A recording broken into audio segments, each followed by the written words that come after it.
Bienvenidos a leer toda la Biblia. Junio 27, Segunda de Reyes, capítulo 10, verso 32 al capítulo 12, verso 21. Por ese tiempo el Señor comenzó a reducir el tamaño del territorio de Israel.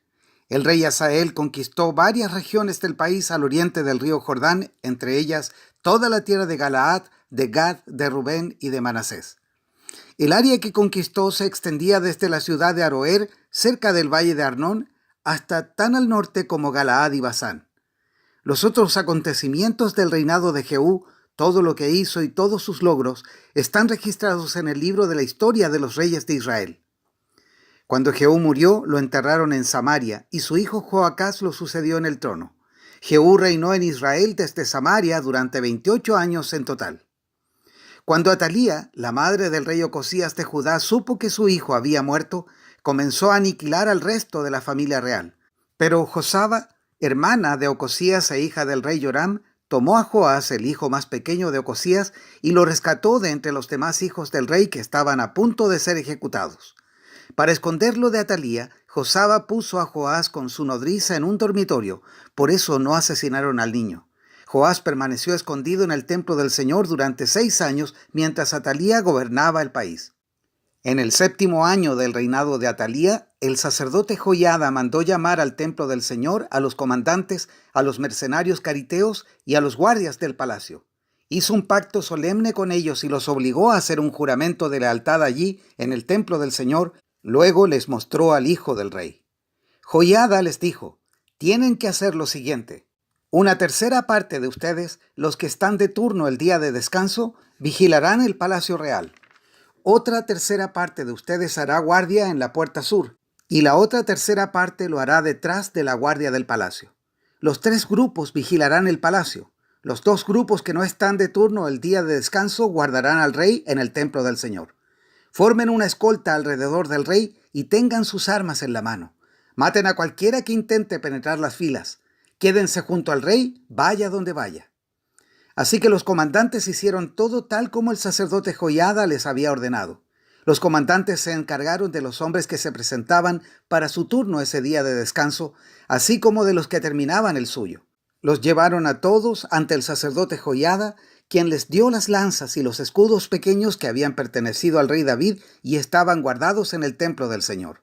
Los guardias del palacio se ubicaron alrededor del rey con sus armas listas. Formaron una hilera desde el lado sur del templo hasta el lado norte y alrededor del altar. Entonces Joiada sacó a Joás, el hijo del rey, puso la corona sobre su cabeza y le entregó una copia de las leyes de Dios. Lo ungieron y lo proclamaron rey, y todos aplaudieron y gritaron: ¡Viva el rey!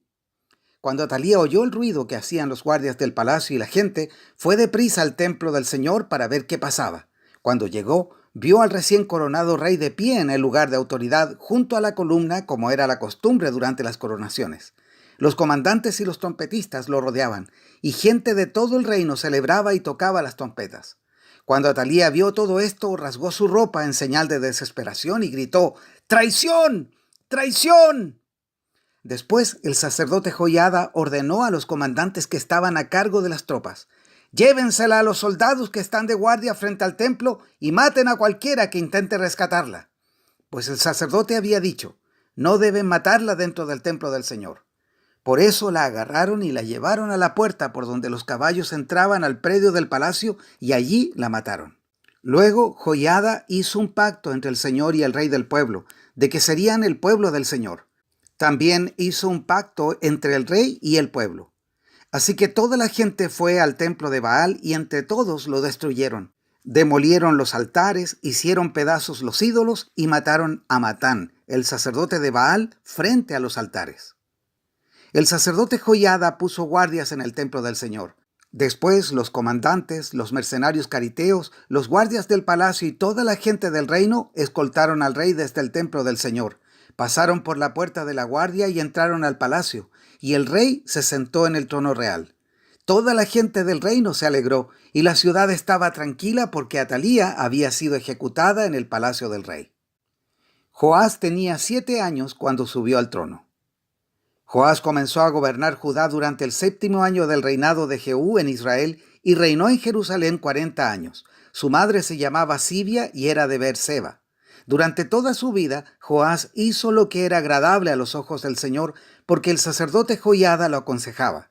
Pero aún así, no destruyó los santuarios paganos y la gente seguía ofreciendo sacrificios y quemando incienso allí.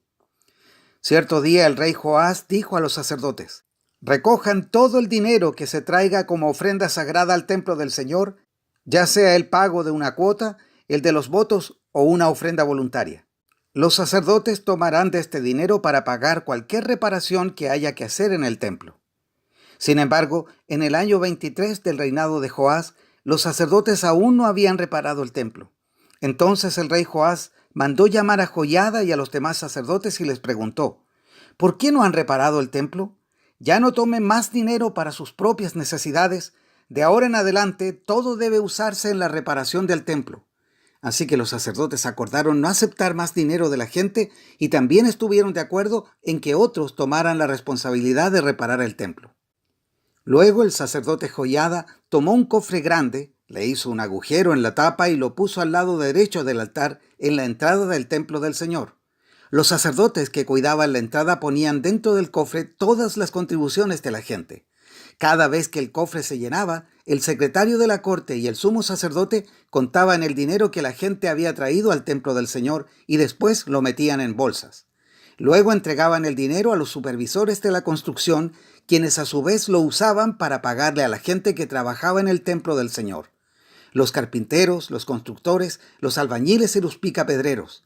También utilizaron el dinero para comprar la madera y la piedra labrada necesarias para reparar el templo del Señor, y pagaron todo tipo de gasto relacionado con la restauración del templo. El dinero que se traía al templo no se usó para hacer copas de plata, ni despabiladeras, tazones, trompetas, ni otros objetos de oro o de plata para el templo del Señor. Se asignó a los trabajadores quienes lo utilizaron para hacer las reparaciones del templo. No fue necesario pedir cuentas de este dinero a los supervisores de la construcción porque eran hombres honestos y dignos de confianza. Sin embargo, el dinero que se recibió de ofrendas por la culpa y de ofrendas por el pecado no se llevó al templo del Señor. Se le entregó a los sacerdotes para su uso personal. En esos días el rey Hazael de Aram entró en guerra contra Gat y la tomó. Luego se dirigió a atacar Jerusalén. Entonces el rey Joás recogió todos los objetos sagrados que Josafat, Joram y Ocosías, los reyes anteriores de Judá, habían dedicado junto con los que él mismo había dedicado. Después le envió todo a Hazael, junto con el oro que había en los tesoros del templo del Señor y en el palacio real. Como resultado, Hazael suspendió su ataque a Jerusalén. Los demás acontecimientos del reinado de Joás y todo lo que hizo están registrados en el libro de la historia de los reyes de Judá. Ahora bien, los funcionarios de Joás conspiraron contra él y lo asesinaron en Bet Milo, rumbo a Sila. Los asesinos eran consejeros de confianza: Josacar, hijo de Simeat, y Josabad, hijo de Somer. Joás fue enterrado con sus antepasados en la ciudad de David. Luego su hijo Amasías lo sucedió en el trono. Hechos capítulo 18 versos 1 al 22. Después, Pablo salió de Atenas y fue a Corinto. Allí conoció a un judío llamado Aquila, nacido en la región del Ponto, quien estaba recién llegado de Italia junto con su esposa Priscila. Habían salido de Italia cuando Claudio César deportó de Roma a todos los judíos. Pablo se quedó a vivir y a trabajar con ellos porque eran fabricantes de carpas al igual que él. Cada día de descanso, Pablo se encontraba en la sinagoga tratando de persuadir tanto a judíos como a griegos. Después de que Silas y Timoteo llegaron de Macedonia, Pablo pasó todo el tiempo predicando la palabra. Testificaba a los judíos que Jesús era el Mesías, pero cuando ellos se opusieron y lo insultaron, Pablo se sacudió el polvo de su ropa y dijo: «La sangre de ustedes está sobre sus propias cabezas. Yo soy inocente. De ahora en adelante iré a predicar a los gentiles». Entonces salió de allí y fue a la casa de Ticio Justo, un gentil que adoraba a Dios y que vivía al lado de la sinagoga. Crispo, el líder de la sinagoga, y todos los de su casa creyeron en el Señor. Muchos otros en Corinto también escucharon a Pablo, se convirtieron en creyentes y fueron bautizados.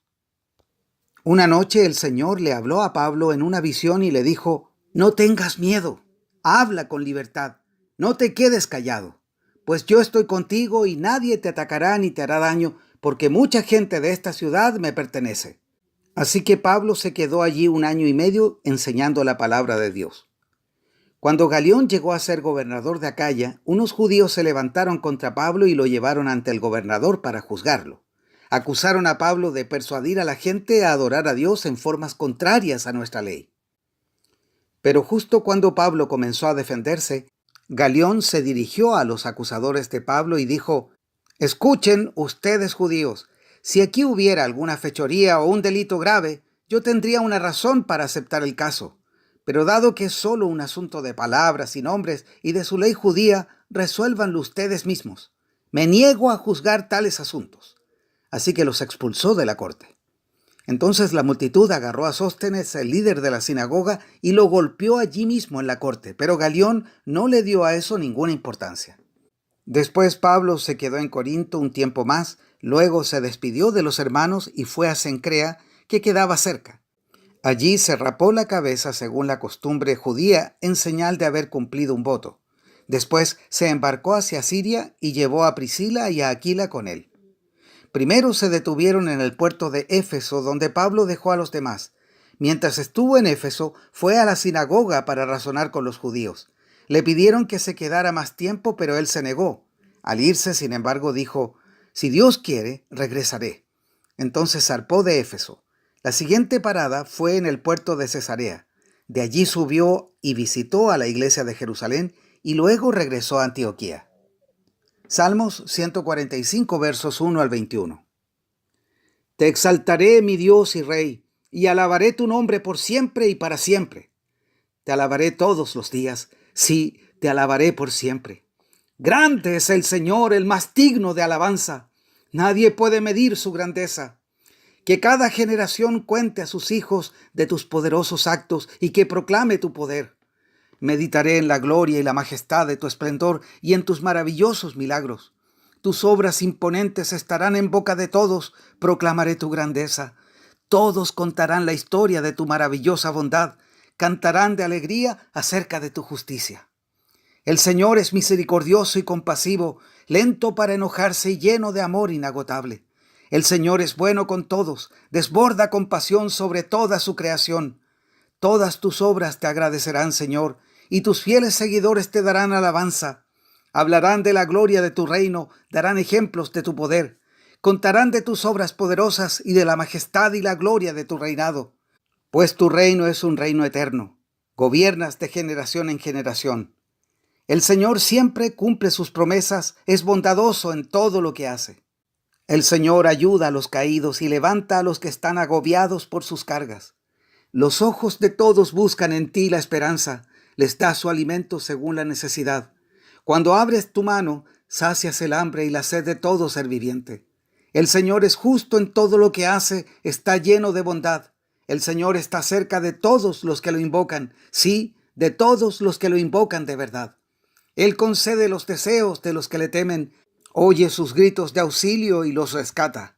El Señor protege a todos los que lo aman, pero destruye a los perversos. Alabaré al Señor y que todo el mundo bendiga su santo nombre por siempre y para siempre. Proverbios 18, verso 1.